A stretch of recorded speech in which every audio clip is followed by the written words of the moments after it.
Hey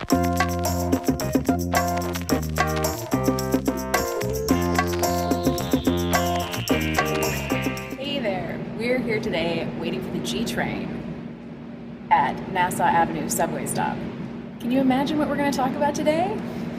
I don't know, it's a mystery.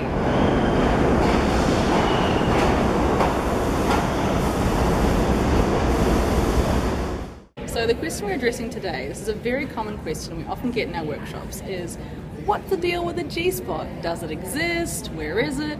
What's it all about? So let me tell you, first of all, yes, the G-spot does exist.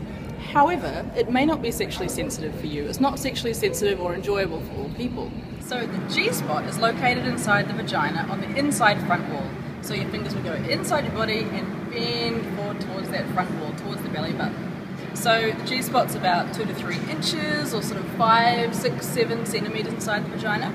And when you bend around towards that front wall, you might feel a slight dent or a ridged kind of texture of the tissue, and that is the G-spot we're talking about.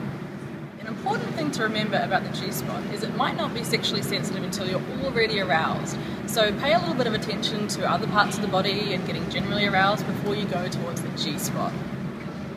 So one of the things that people often miss in their G-spot exploration missions is how firm a pressure you actually need in order to delight the G-spot. So when we're teaching workshops on female orgasm, one of the things that I suggest is to take your fingers like you would the come hither motion that we showed you earlier and actually massage your shoulder. Feel that pressure to the point where it feels good, like a good massage type of pressure. That's the kind of pressure you're going to want to use when you're exploring your G-spot.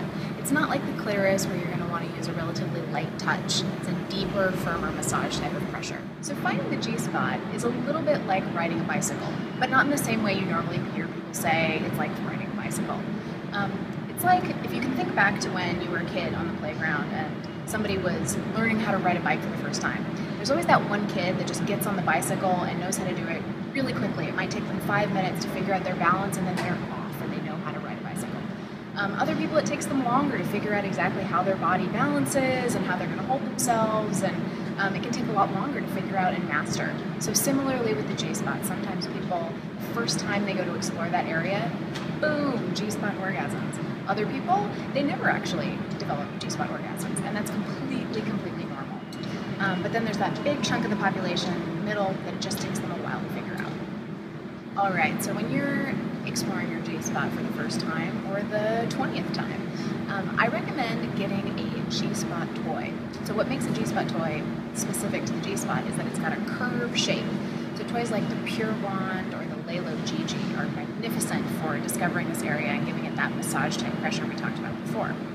So I also recommend these toys because often if you're like me and you have kind of small hands, it might be hard to actually reach your own G-spot. It might be too far back in there and you can't get the leverage that's needed in order to really excite that area of the genitals.